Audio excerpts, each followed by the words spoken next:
At my son's birthday, the air was supposed to be light and filled with the smell of cake and balloons rubbing against each other. The living room was crowded with children from his class, cousins I barely spoke to, and adults balancing plates of finger food while trying to pretend everything was perfectly normal. My boy sat in the middle, wearing the crown he had begged me to buy from the party store, his eyes shining like he finally felt special. I thought, just for a moment, maybe this year would be different. Then she stood up. My mother-in-law. A woman who could turn even the most innocent gathering into a stage for her power games. She clapped her hands, the sound sharp enough to cut through the chatter.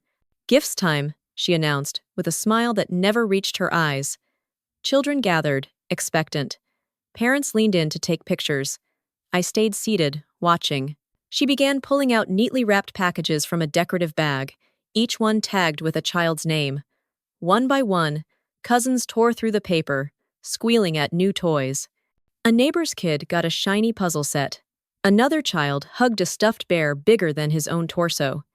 My son's classmates unwrapped trucks, dolls, art kits. Laughter filled the room like confetti. And then she skipped him. Her hand hovered over the last brightly wrapped box. For a split second, I thought she would finally call his name. Instead, she turned to a cousin and handed it over with a casual, "This one's for you, sweetie." My son sat there, crown tilted, hands empty. His eyes darted from one happy face to another, confusion creeping in like a slow shadow. I froze, every muscle in my body locked. My smile stayed fixed, but my heart cracked loud enough that I swore I could hear it. Around me, the room carried on as if nothing happened. Children laughed. Parents snapped photos. My husband poured punch into plastic cups, oblivious. My boy's lip trembled. He tried to force a smile, but it came out crooked, fragile. He tugged at the hem of his little birthday shirt, the one with balloons printed across the chest. He whispered something I couldn't hear, his eyes glistening. I wanted to run to him, scoop him up, and tell everyone to get out. But my legs felt cemented to the floor. "Not every child needs a present every time," my mother-in-law said suddenly, her voice carrying across the room. She looked at me while saying it, like this was a private duel, disguised as public wisdom. Some parents chuckled politely. Others looked away. My son looked down at his shoes.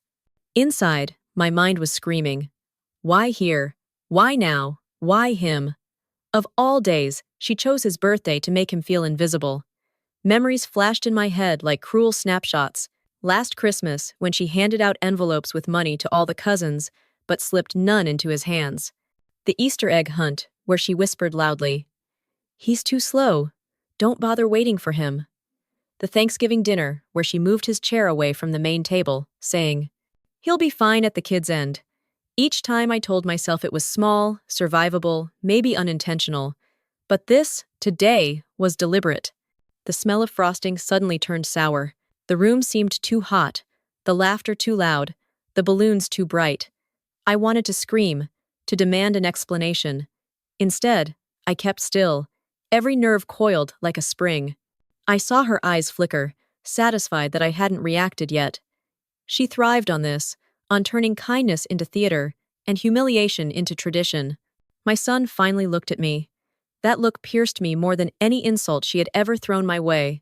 It wasn't just sadness. It was the question hidden in his eyes. Why don't I matter? Why am I the only one?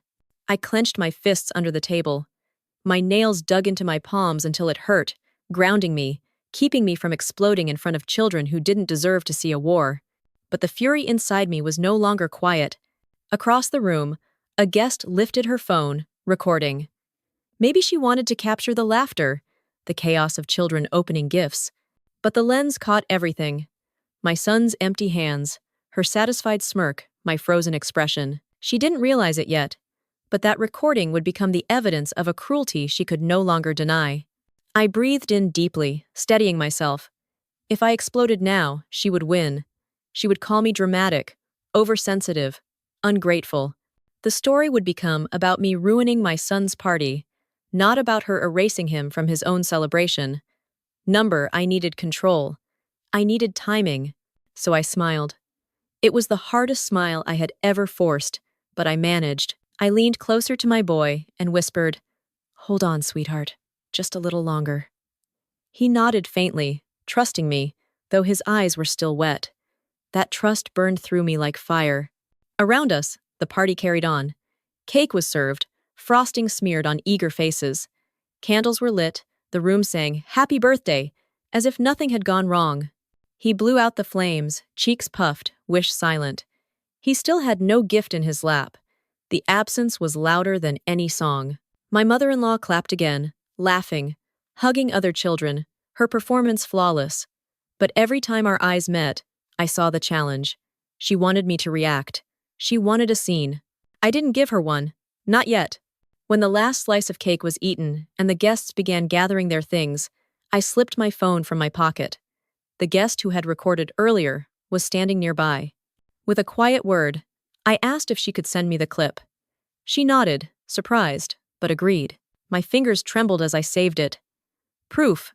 That night, after everyone left, after my son had finally fallen asleep with his crown still on his head and no toy to hold, I sat in the darkened kitchen. The glow from my phone screen lit up the recording. There it was, plain as day. Every child smiling, tearing paper, holding toys, and my boy, empty-handed, his birthday crown shining like a cruel joke. The camera panned, catching her face. My mother-in-law, smiling, explaining loudly why he didn't need a gift. The sound of laughter around her, the room complicit in silence. I played it twice, then 3 times. My chest ached, but my resolve hardened. She thought she had won today. She thought she had broken him, humiliated me, silenced us. But the game had just shifted. And she had no idea that by skipping him, she had handed me the sharpest weapon of all.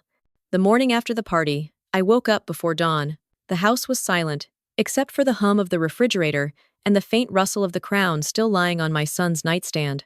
He had insisted on keeping it there, even though he had gone to sleep without a toy to hold, without a gift to unwrap. That crown was all he had from a day that should have been his. I stood at his door, watching his chest rise and fall, and promised myself something. This would never happen again. I walked back to the kitchen, poured coffee, and sat at the table with my phone. The clip was still there. I pressed play, and once more I watched the cruel theater unfold. Children tearing wrapping paper, squeals of delight, adults clapping politely, and then my boy, empty-handed, crown slipping, trying to smile through the humiliation. The sound of her voice filled the room, sharp as glass. Not every child needs a present every time. My stomach twisted, the clip ended, and silence returned. I knew then I wasn't imagining anything. I had evidence. I thought back to the weeks leading up to the party. How I had planned every detail, from the balloons in his favorite colors to the cake shaped like a superhero he adored. I had stayed up late, stringing lights across the living room, imagining the look on his face when he saw them glow. I had wanted him to feel celebrated, to know he mattered. Yet while I was blowing up balloons, she was planning something else entirely. She had bought those gifts, wrapped them, and brought them to our house with one purpose: to erase him from his own birthday. My husband had been clueless. He was the type to assume his mother's actions were always rooted in love, even when the opposite was clear. At the party, he poured drinks and cut cake, never noticing his son's empty hands. Later that night, he had even said, "Mom really helped keep things organized." I bit my tongue. If I had spoken, I would have shouted, and shouting would have made me the villain. So, I stayed quiet. But quiet is not the same as passive. As I sipped my coffee, I thought about all the small moments that had led to this. The way she pursed her lips every time my son ran to me for comfort. The way she praised other grandchildren loudly, while giving him only silence. The way she told me once, when no one else could hear, "He looks too much like you. That's why I can't warm up to him." I had laughed it off then, pretending she was joking. But now I knew. She meant it. My phone buzzed with a message. It was from one of the parents who had attended the party. She wrote, "I hope your little one is okay. He looked so confused when everyone else got gifts. I didn't want to say anything in front of the kids, but it felt wrong." I stared at the screen, relief and anger swirling together. At least someone had noticed. At least I wasn't the only one who saw what she did. I typed back, "Thank you for reaching out. He's okay, but yes, it was hurtful. I appreciate you saying something." I hesitated before hitting send, but then I did. It felt like a small crack of light breaking through the heavy dark. As the morning stretched on, I busied myself with chores. Dishes clinked in the sink. Balloons sagged in the corners, the remnants of a party that had left more scars than smiles. Every item I picked up reminded me of her performance. The paper plates smeared with frosting. The plastic forks still sticky with cake. The discarded wrapping paper, shredded and tossed, a symbol of every child's joy except his. When my son finally woke up, he shuffled into the kitchen, hair sticking up, eyes still heavy with sleep. He looked at me and whispered, "Mom, did I do something wrong?" My chest tightened so hard it felt like I couldn't breathe. I knelt down, cupped his face, and said, "No, sweetheart, you did nothing wrong. You are perfect." He nodded, though doubt lingered in his eyes. Children may not understand manipulation, but they understand exclusion. They feel it like a wound. Later that day, I called my sister to vent. She listened, sighed, and said, "You know how she is." Maybe she didn't mean it the way it looked. That was the chorus I had heard for years. Maybe she didn't mean it. Maybe you're overreacting. Maybe you should just let it go. I was tired of maybes. I wanted the truth acknowledged. I opened my laptop and backed up the video. Twice. One copy on a hard drive, another in cloud storage. I wasn't going to let this evidence disappear. I didn't know yet what I would do with it, but I knew it mattered. In the evening, my husband came home from errands. He kissed me on the cheek and asked if I wanted to go to dinner with his parents that weekend. My stomach turned. The idea of sitting across from her, pretending everything was fine, made my skin crawl. I smiled tightly and said, "We'll see." He didn't notice the steel in my voice. He never does, not when it comes to her. That night, after my son went to bed, I sat with him a while longer. He had insisted on keeping the crown on his nightstand again. He whispered, "Maybe next year she'll remember me." My throat burned. I kissed his forehead and whispered back, "She doesn't need to remember. I will always make sure you're celebrated." He fell asleep clutching that promise like it was a gift of its own. When I walked back to my room, I realized something. She thought she had humiliated me into silence. She thought she had erased him in front of everyone and left no trace. But she was wrong. I had the video. I had witnesses. And most of all, I had a son who trusted me to protect him. And trust is heavier than silence. As I lay in bed, staring at the ceiling, I decided that the next time she tried to turn family into theater, she wouldn't be the only one with an audience. When I pulled into the driveway that evening, my stomach tightened in a way I could not explain. Not nerves, not hunger, just that uneasy twist that tells you something is wrong before your mind has caught up. I pushed the door open and called out. The smell of frosting still hung in the air, too sweet, almost cloying. Beneath it was the faint tang of plastic cups, the fizz of soda spilled on the table, the unmistakable scent of betrayal disguised as celebration. Then I saw him. My son stepped into the hallway wearing his paper crown. At first, I didn't recognize him. Not because he had changed, but because the joy I had expected to see was gone. His hands were empty. His shirt, once bright with balloons, looked dull under the kitchen light, and his hair fell into his eyes as though he wanted to hide behind it. He tried to smile when he saw me, but his lips trembled. That tiny crown on his head suddenly looked less like a party favor and more like a cruel reminder. I dropped my bag and knelt in front of him. "Sweetheart, what happened?" My voice came out thinner than I intended, already fraying. He shifted his weight from one foot to the other, eyes downcast. His shoulders curled inward, a posture I had never seen in him before. He whispered, "They gave everyone gifts. Everyone but me." The words cracked something inside me. I pulled him close, and he buried his face in my neck.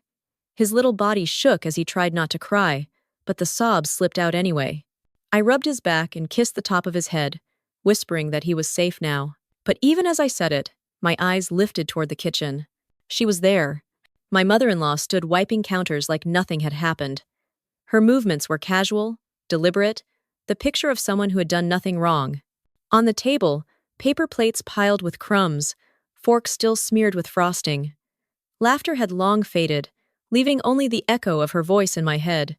Not every child needs a present every time. I carried my son with me as I stepped into the room. My heart pounded so loudly I thought she could hear it. "What happened to my boy's gift?" I asked, my voice steady, though my hands shook. She didn't flinch. She didn't even turn fully toward me. "He doesn't need one every time. Children must learn humility." I stared at her. Humility? On his own birthday? She finally turned, a smirk playing on her lips. "You always overreact. It's just a toy. He'll forget by tomorrow." Ugh. Behind me, my son clung tighter to my shirt, as if her words had weight enough to crush him. I kissed his hair and whispered, "Go sit down, sweetheart. I'll handle this." He hesitated, then shuffled to the couch, his crown slipping sideways. He sat small and quiet, a boy who should have been basking in joy, but instead carried shame that was never his to bear. I faced her fully. "You bought gifts for every child in that room except him. You planned it. Don't you dare pretend otherwise." Her smirk hardened. "He was showing off. That crown, that cake, the decorations. You always have to make everything about him." I was teaching balance. I laughed, a sharp, humorless sound. "Balance? You erased him in front of his friends. You humiliated him in his own house. That isn't balance, that's cruelty." My father-in-law appeared in the doorway, holding a half-empty cup of soda. "What's going on?" he asked, though his tone was more annoyed than concerned. "She's accusing me again," my mother-in-law said, rolling her eyes. "Always the victim." I pointed to the living room. "Ask him. Ask your grandson how he felt sitting there empty-handed while every other child unwrapped something." My father-in-law shifted uncomfortably, then muttered, "It's just a misunderstanding."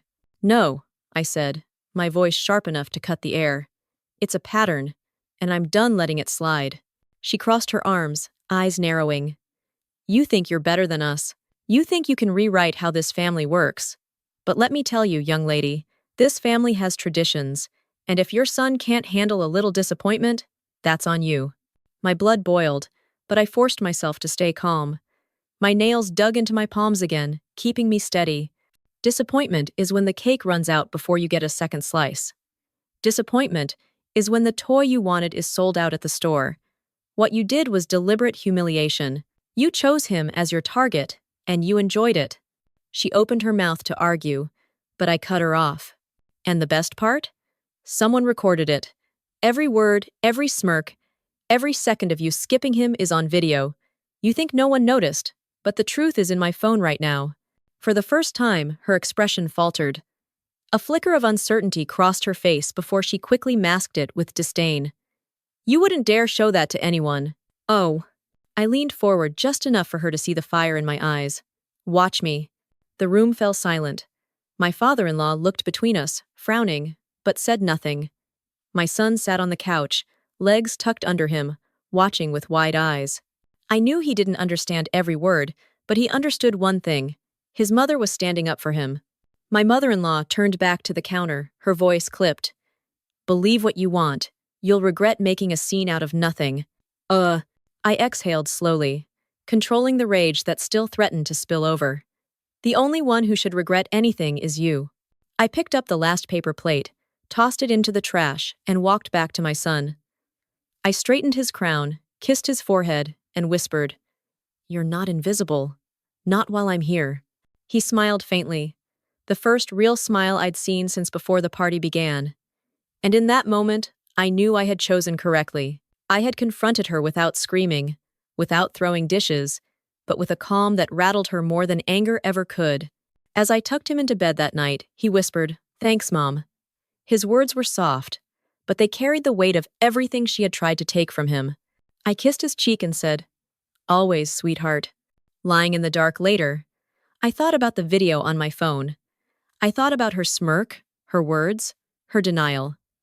And I knew this was only the beginning, because silence had protected her long enough. The next morning, sunlight poured through the blinds, but the brightness did nothing to lighten the heaviness in the house. Every corner still held the echo of yesterday. Every object whispered the same question. How could she do that to a child? I busied myself with chores, scrubbing dishes harder than necessary, folding napkins that no one would ever use again. Yet my mind kept circling back to that single moment, my son's crown slipping sideways as he realized he was the only one without a gift. Later that afternoon, We were invited back to her house for what she called family dinner. I didn't want to go. Every cell in my body resisted the idea of stepping into her domain again. But my husband insisted. He said it would smooth things over, that maybe it was all a misunderstanding. I stayed silent, because explaining would only lead to an argument we weren't ready to have. So I dressed my son in a clean shirt, brushed his hair gently, and drove with a calm face hiding a storm. Her house smelled of pot roast and lemon polish. The table was already set, candles lit, wine glasses waiting. It was staged like a picture from a magazine, except every detail screamed of performance rather than hospitality. She greeted us at the door with her bright, false smile, leaning down to pat my son's head as though nothing had happened. He stiffened under her touch. My jaw tightened. We sat down, and she began ladling food onto plates. Conversation flowed easily around me, forced laughter, clinking forks, the illusion of harmony. I watched the way she held court, every gesture deliberate, every laugh calculated. My son poked at his potatoes quietly, the sparkle in his eyes replaced by wariness. He glanced at me now and then, as if to confirm I was still there, still on his side. I nodded each time, reassuring him without words. Halfway through the meal, she decided to revisit the topic. Her voice rose just enough for everyone to hear. Children need to learn that life doesn't always hand them what they want. It builds character. She looked at me as she said it, a thin smile pulling at her lips. I set down my fork slowly, deliberately. There's a difference between teaching and humiliating. The room went still. My father-in-law cleared his throat, trying to change the subject, but I held her gaze. My pulse hammered in my ears, but my voice was steady. You chose his birthday to make a point, and you did it at his expense. Her eyes narrowed, but she didn't back down. You always dramatize. It was just one day, one toy. He'll forget. I leaned forward, my words cutting clear. He will never forget. None of us will.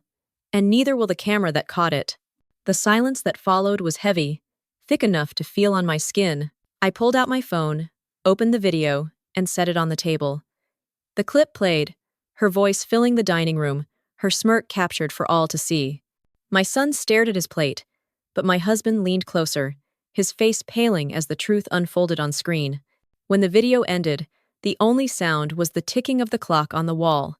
She tried to laugh, a brittle sound. People record everything these days. Out of context, it looks worse than it was. I didn't blink. It looks exactly as it was, cruel and intentional. My husband finally spoke, his voice low. Mom, I didn't realize.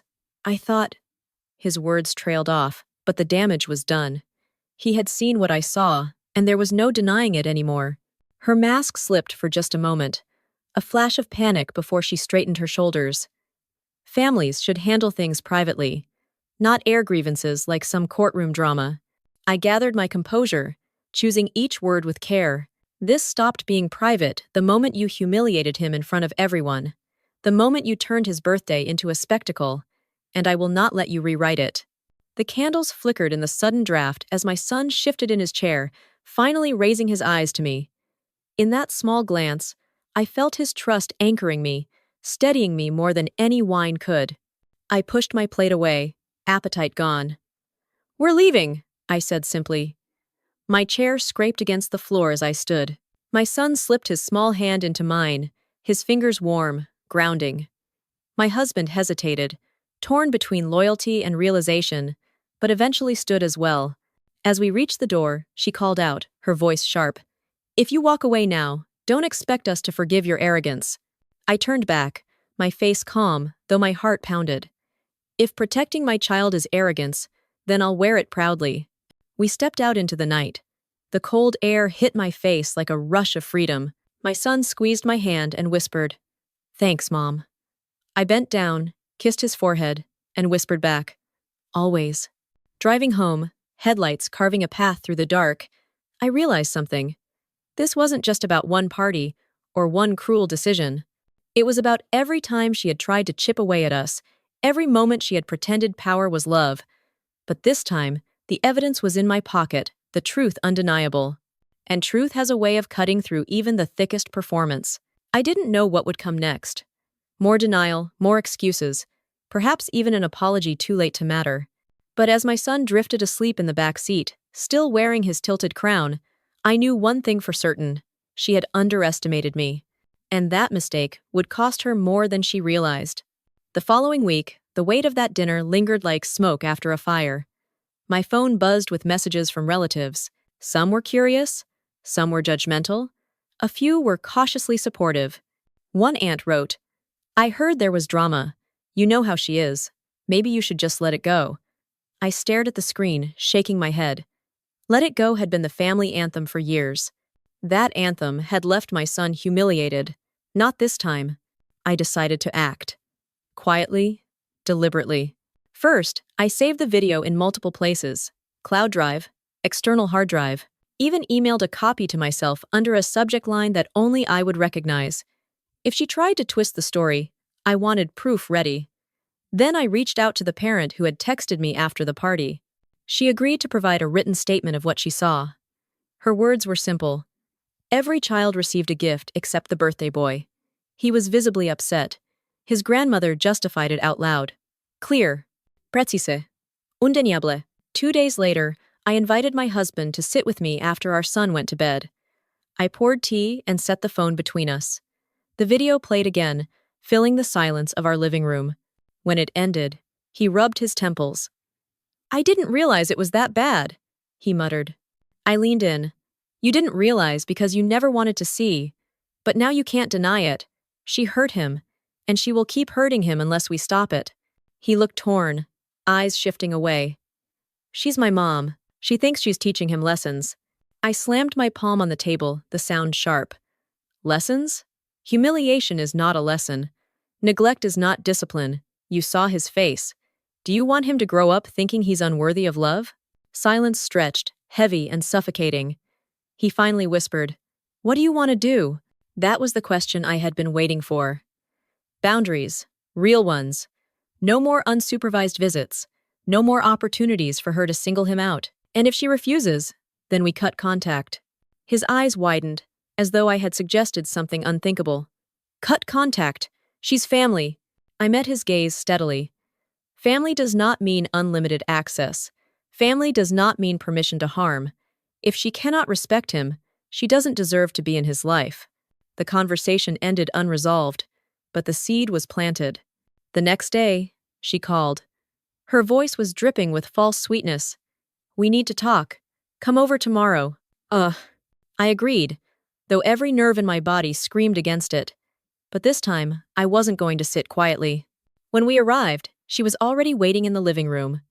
Her posture was stiff, her jewelry glittering under the lamp like armor.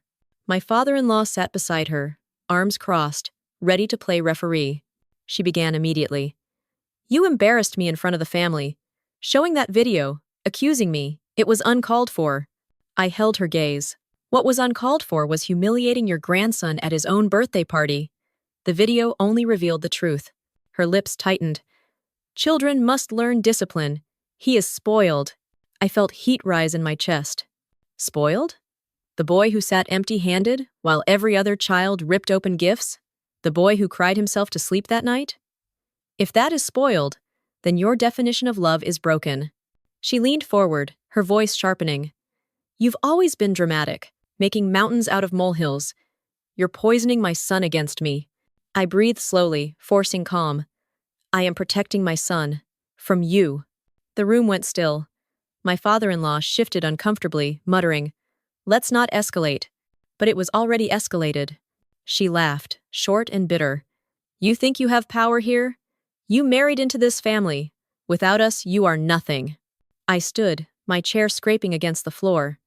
"Without me, he has no mother. And I will never let anyone erase him. Not even you."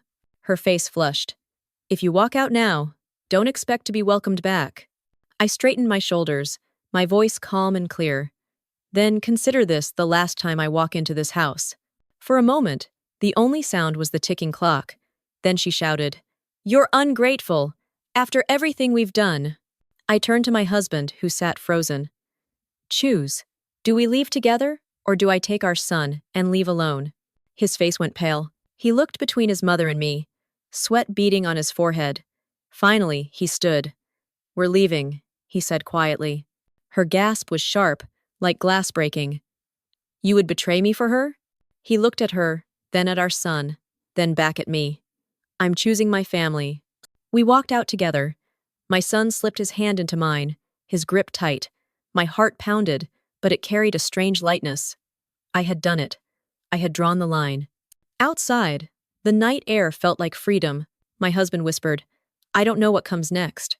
I squeezed his hand. "What comes next is peace. For him. For us." At home, I tucked my son into bed. He smiled faintly and whispered, "Mom, did I do good today?" Tears stung my eyes. I kissed his forehead. "You did perfect. You always do." As I turned off the light, I realized something. For years, I had endured her games, her jabs, her public humiliations. I had smiled, swallowed the pain, told myself it was better to keep peace. But yesterday had changed everything. She underestimated me. She underestimated the quiet strength of a mother's resolve, and she would never again hold power over my child. The weeks after that confrontation felt different. The silence in our home was no longer heavy. It was steady, almost comforting. For the first time in years, I could walk into my kitchen without wondering if the phone would buzz with another demand from her, another manipulation disguised as tradition. My son's laughter began to return, slowly at first, like a bird testing its wings after a storm. He asked fewer questions about why she skipped him. Instead, he asked about school projects, about superheroes, about things a child should care about. But the outside world was not silent. Relatives called. Some with pity, some with anger. One cousin texted, "You know how she is, maybe you went too far." Another aunt left a voicemail saying, "Families fight, but blood is blood. Don't tear things apart." I deleted them all.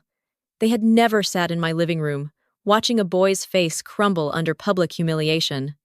They had never held him as he whispered, "Did I do something wrong?" Their opinions meant nothing to me now. My husband struggled at first. The shift was harder for him. He had spent a lifetime orbiting her gravity, mistaking control for love. In the first few days, he was restless, pacing the living room, muttering, "Maybe we should reach out, just to keep the peace." I reminded him gently, "Peace built on silence is not peace. It's surrender." He nodded, though his eyes carried doubt.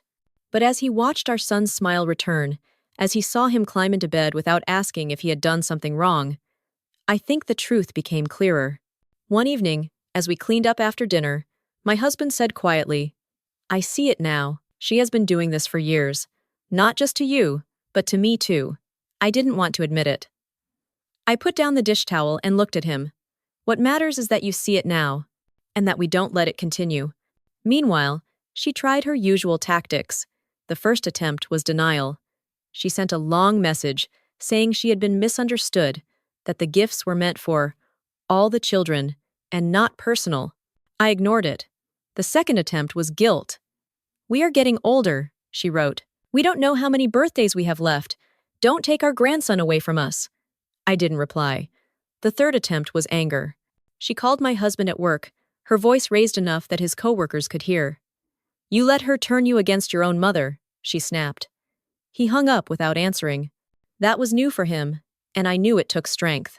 The fourth attempt was the most dangerous. She tried to rewrite history. Word began to spread through the family grapevine. Cousins told me she claimed I had fabricated the video and that I had staged the whole thing to make her look bad. But the video existed, clear, undeniable, with her voice, her smirk, her words. I didn't need to argue. I let the truth sit quietly, waiting for anyone brave enough to see it. Through it all, I focused on my boy. We planned small outings just for us.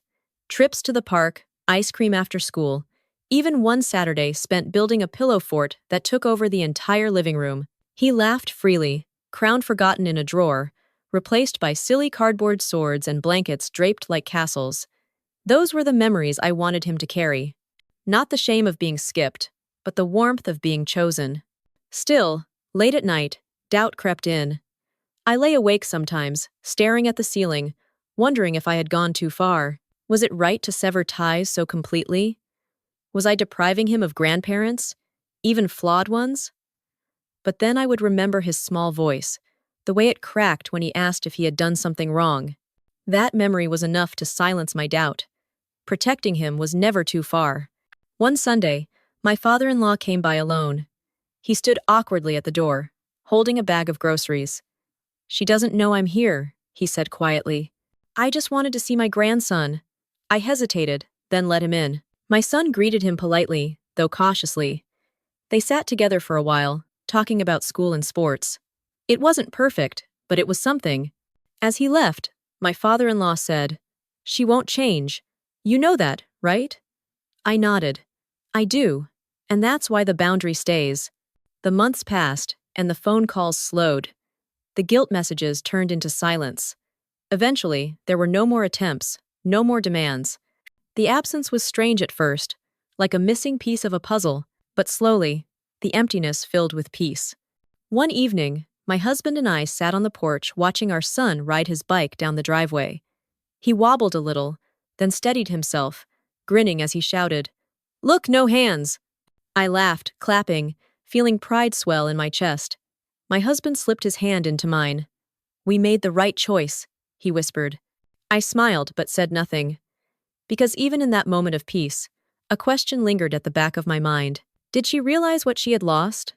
Did she understand that by trying to erase him, she had erased herself from our lives? Or was she still sitting in her polished kitchen, convinced she was the victim of an ungrateful daughter-in-law? I don't know the answer, and maybe I never will. What I do know is this: my son will grow up knowing he is loved, celebrated, and protected. And if that costs me a mother-in-law, so be it. But sometimes, when the night is quiet, I wonder, did I go too far? Or did I finally go far enough?